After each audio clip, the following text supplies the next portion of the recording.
know that there is at least one person, that being the driver. Unclear if that is a male or female driver. The windows are very tinted. He does have limo tint on that car, so unfortunately I can't really see from this angle whether or not there are any passengers. He's slowing down here a touch. I'm going to pull out to see what he's trying to do. We don't know where this car is registered to, so if in fact he is the owner, we would be able to run the plates and figure out where the car is registered to, and then that might give us an indication as to where he may be trying to get back to. We often see in some of these high-speed pursuits that suspects tend to go back to an area that is familiar to them. The entire time that we've been listening to this pursuit over our scanners, we know that he has been in the Devonshire division of the LAPD. Of course, that is a division that is in the northern part of the San Fernando Valley. And we've never heard him pick up the freeway either. We've only heard him on surface streets. He's on San Fernando Road now. Again, he's slowing down his speeds just a touch, which is good. But unfortunately, the bad part is he's not stopping. And so that's definitely what the LAPD would like to see him do. But but as he continues to run red lights here and continues to drive so erratically, driving on the wrong side of the road, it really is creating such a danger for motorists here in the Porter Ranch, Chatsworth area. He's going uphill here a touch. Going to pull the shot out just a touch so we can see where he's at. You can see those railroad tracks just on the right side of your screen. That's San Fernando Road. That is a road that runs through the entire San Fernando Valley. So he's running alongside that right now. That portion of San Fernando Road is just on the east side of the 5 freeway. There are smoking a little bit there. Maybe his car's starting to give out on him. We'll see. And look at that. There is a passenger. We actually can see that there is somebody sitting in the front passenger seat. So that confirms a question that we had earlier. We weren't sure if he had any passengers. Now we know that he does. We know that there is at least one passenger sitting right up front with him. We don't know if there's anyone in the back, again, because those windows are so darkly tinted. We can't take a good look at any of the rear seats, but we were able to take a look at that front seat, and we can tell that there is, in fact, a passenger, as well as, of course, the driver on this pursuit out of the Devonshire division of the LAPD that has now made its way into Sylmar.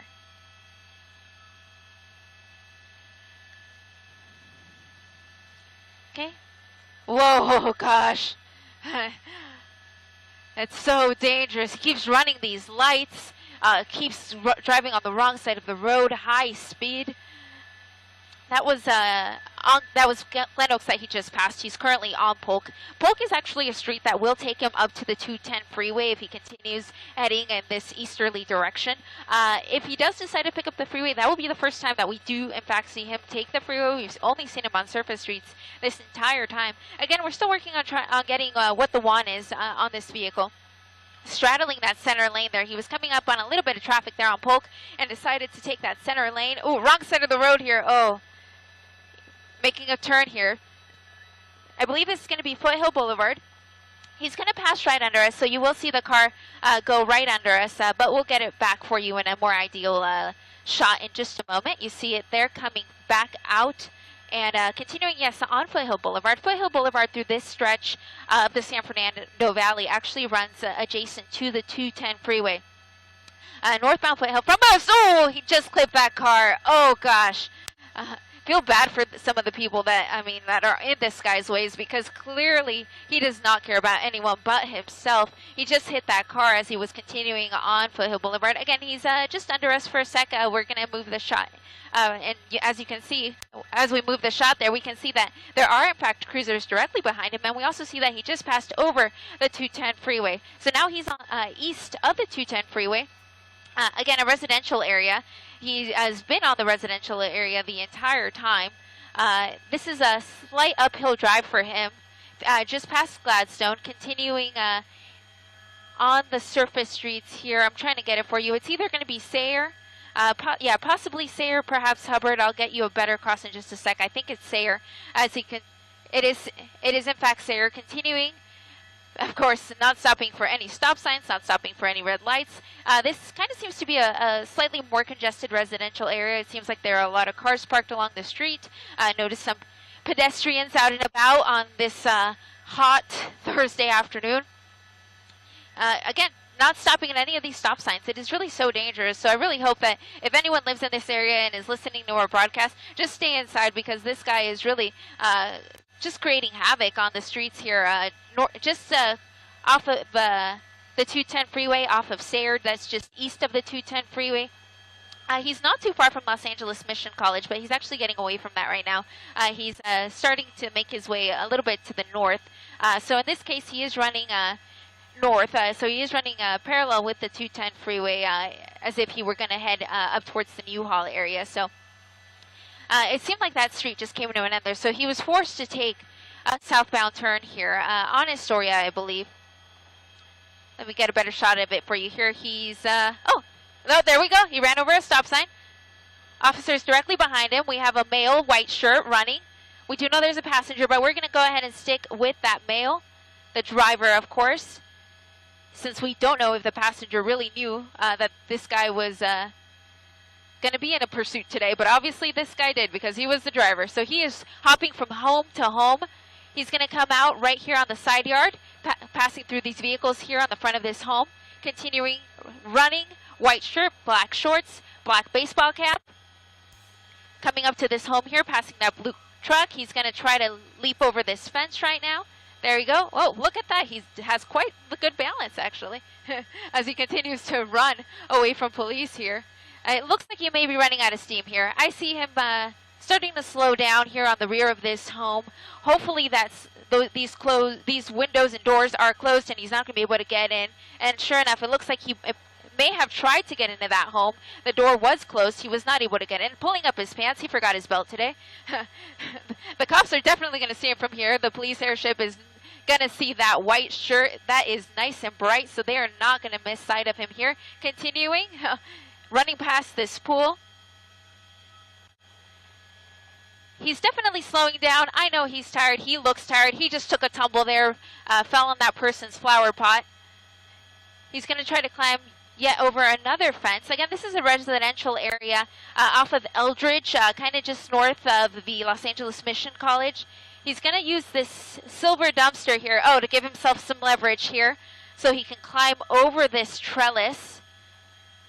He was able to hop over, but as you saw in the shot just a few seconds ago, there is a police helicopter right overhead, and he sees him with that bright-colored white shirt. It's going to be difficult for him to hide, in fact, in this area. There's a police helicopter as well. Once again,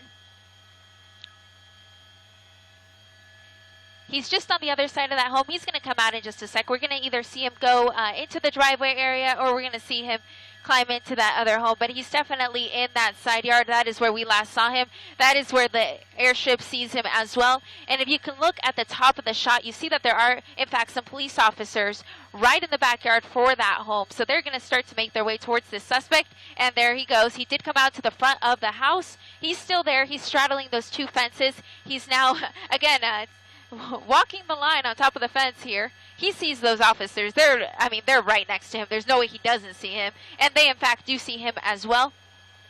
They may be looking at, there we go. He's on the roof now, on the roof. Decided his only way out was to take a climb onto the roof. He's now on top of this home. There's really nowhere for him to go at this point. The police airship is overhead. They're on the loudspeaker. They're telling this guy to give up, and that would really be the ideal situation. His hands are up, but I don't know that he's necessarily giving up. It actually looks like he's trying to have a friendly conversation with the officers here as he continues to try to get away, but he's kind of got nowhere to go at this point. He's on top of this single-family home here off of Eldridge Avenue. That's not quite the cross, but that is the major running through this area of Sylmar. We do have officers surrounding every side of this home, and we, of course, have the sheriff's, or not the sheriff's, but we have the LAPD helicopter overhead, rather, and, of course, we have News Chopper 4 overhead, and we're going to do our best, of course, to not lose him as well. He continues to gesture towards the officers. He's not quite giving up just yet. He did take off his baseball cap. We did see him raise his hands, but it wasn't really in a, hey, I'm giving up, take me into custody type of gesture. So it does look like he's in a friendly conversation with them.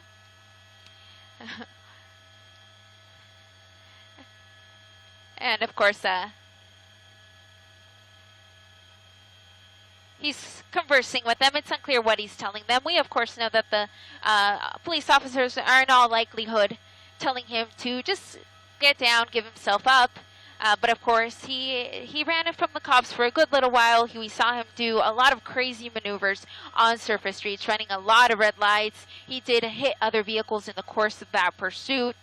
He drove on the wrong side of the road, ran a number of stop signs. And of course, we don't know what the original one was on the vehicle as well. Or rather, we don't know what was the original reason that the officers tried to pull this guy over. We do see that the officers are trying to convince him to come down peacefully, and time is really on their side because the suspect really has nowhere to go at this point. And the officers can always call in backup reinforcement. They can call in additional airships, and now there's a hose. So this is an interesting twist. He got a hold of a hose somehow. And he did drink from it. Perhaps maybe that was the agreement he came to with the LAPD. Maybe he said, hey, if you pass me a hose and I can take a quick drink, I'll give up. So we don't know exactly what's going on here, but he did take a sip of that water. I'm guessing he was quite thirsty after running away from the cops, not only on surface streets, but as well as on foot. And now he continues on the top of this roof. We see all of the officers here in the backyard. Oh, and now, okay, I'm going to pull this shot a little wider because just saw something that I think we may not want to show you. And so we're just going to keep a wide shot here. We'll continue to monitor it from afar here. Okay, we're not streaming, great. Gonna keep a, let me see. Hey Jack, since we're not streaming, do you want me to zoom in?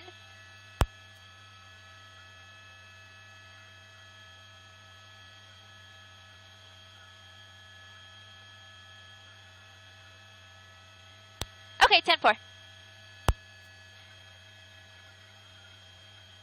Okay, so we're gonna stay about this wide. I was just in conversation with our assignment desk just to make sure that we weren't showing anything that we didn't want to show you. But we've kind of come to a conclusion that we feel comfortable showing you kind of a medium shot of what the suspect is in fact doing on the roof. There was a point when he did have a garden hose, and that did scare us up here for just a moment.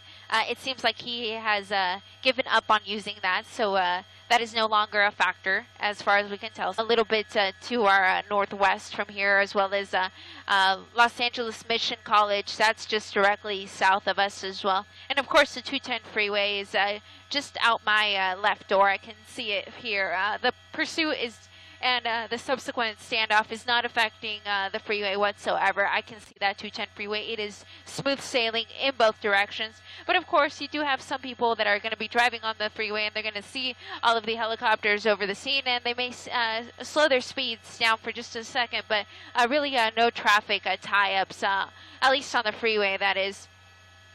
We, of course, have been on this the entire time, and the LAPD airship has also been over the entire time. That light that you see there on the roof is actually the night sun coming from the police helicopter. And we also have officers surrounding this home in